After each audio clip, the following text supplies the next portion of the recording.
Hello, everyone. Happy to be in Argentina. First time here, first time also in South America. So I think it's the best introduction for me. And I'm here to talk to you today about how to build protocols cross-chain, especially our take. We've been known as Paraswap for a few years, since 2019, and we rebranded to Velora around 6 months ago. And that comes after a change of vision for the long term. We believe that interop is something that's becoming and will become normal. So this is where we want to go. And we believe a lot in abstraction. Used to run Paraswap, which means users are aware of the underlying protocols and they push the transactions themselves. But we think this is too technical for end users. And we think that users don't need to worry about these technical details. But I would like to go a little bit on history in how interop started in the first place. Actually, 12 years ago, in that Bitcoin talk forum, where the first blog post or discussion started in the forum about atomic swaps. And atomic swaps are like swaps between BTC and ETH. And the way they work is, well, you have two actors, Alice and Bob. It's a peer-to-peer system where Alice will make a deposit of its BTC that it's selling for Bob, which means they already agreed on the price offline or off-chain. It generates a secret. It sends a hash of that secret to Bob. And Bob then, with that hash, they will lock their ETH on a smart contract on the Ethereum blockchain. Then this transaction is visible to Alice, which then will claim the ETH that was deposited by Bob. And that claim is an on-chain transaction that automatically reveals what we call a pre-image, which is a derivative of that hash, and that allows Bob to claim the BTC. It's a model that has no TVL, 100% trustless, permissionless. It's a peer-to-peer system that works fine, but it comes with many limitations. That's why we don't see any major protocols adopting this, even though those who did face these limitations, because it takes time. The problem is when Alice locks and let's say the price of ETH to BTC changes, or like they just simply no longer agree to that trade, Alice has to wait for the full expiry of the trade in order to claim back the BTC, which is a big limitation. So it takes time. It's just not practical in reality. And also it assumes actors are online, which means like Bob has to be online in order to receive that hash. But anyways, like it's the first really trustless, permissionless protocols that we have built, and it's still like a standard that's used as a reference. It's also called HTLC, hash time block contracts. But then also we have other kinds of bridges, which are also called canonical bridges. You name it, like Base, Polygon, Arbitrum, and all of that. They're usually called mint and burn or lock and burn, lock and mint, etc. But the basic idea is very simple. Like you will lock a token on the ETH. If like the chain of starting chain is Ethereum, you would lock your token in Ethereum, and it's going to mint an equivalent amount on the other chain, like Polygon in this example. And the reverse process is the same. Like you're going to burn that token you minted on the other chain, which will release the initial token on chain A. Each chain works their way, but the basic idea as well is this is secured by the chain itself.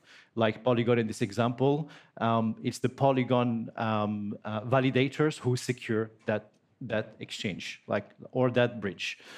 Thing is, it's usually slow because we get into these consensus algorithms of whatever chain, and especially a specific case for bridging that those validators are running. And also, it's as secure as the chain. So if you have a chain with, let's say, a 10 million TVL, like a new chain, and you're bridging something that's worth double, like a 20 million, an attacker has an incentive to attack the chain and take out this 20 million, because even though they may lose the 10 million, like with a 51% attack, they still have an economical incentive. So it works very well for chains who are with high TVL, like a Polygon, for instance, or maybe chains who are based on centralized sequencers, like usually the L2s. But it's very hard to achieve, at least in an economically viable way, with chains that are starting out without decentralization. There is also the intent approach. It's like a big spectrum, kind of oversimplifying, but it provides like the high-level idea of how intent-based protocols, like cross-chain protocols, work. Usually you have an Alice that will make a deposit on a chain, but Alice doesn't care on how the deposit is made. It just like accept a code that's coming from here it's called off-chain settlement, which is usually like the protocol, like Relay, Maya, and Across, you name it. And the protocol waits for a finality, like I make a deposit on ETH that may take 6 blocks. So we wait for 6 blocks.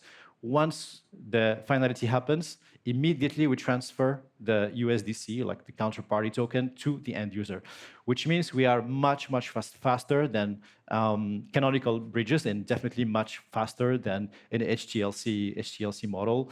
But the thing is, there's no magic. Like the other party, which is here called agents, some call them relayers, the solvers, you name it.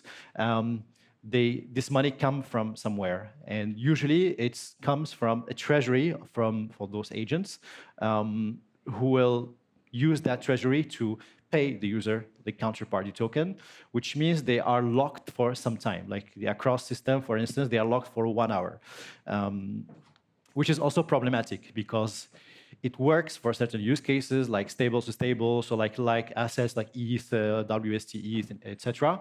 But it's very hard to achieve for like heterogeneous assets like ETH to USDC, because simply the agent is going to be subject to MEV or like subject to market conditions. Like I would give my ETH for USDC, but I cannot wait 1 hour for that USDC to drop a few percent. It's very risky for the agent. But some get around that with more centralization. So they can have like a legal relationships with the solvers, where they can have like an instantaneous release of assets, or they can even bypass third parties. They can like take the full process and do swaps for chain 1, swaps in chain 2, etc. Which means that it's not really a real bridge per se. Like it's not a fully trustless bridge. It achieves the end result for the end user, but at the cost of decentralization, which is also an issue. Our approach is agnostic, is to take all the bridges, canonical, non-canonical, maybe HTLC at some point, and just take the best possible bridge at moment T. The way it works is a bit similar to what we saw with intent protocols. So we get user gets a code, accept a code, submit a signed intent, so they don't need to care which bridge is used under the hoods. And an auction is created on the fly once the user submit this intent, which is, I want to sell ETH for X amount of USDC, and that's my minimum price, otherwise revert that trade. Then a winner is selected out of this auction. That winner will be selected, and at the same time, the protocol is going to insert or like impose a bridge that would be used for that particular trade. And settlement happens. We are also agnostic not only to the bridges, but also to the agents, otherwise called solvers. So they can source liquidity from their own treasury, or they can also settle on-chain using DEX aggregators or their own DEX aggregator.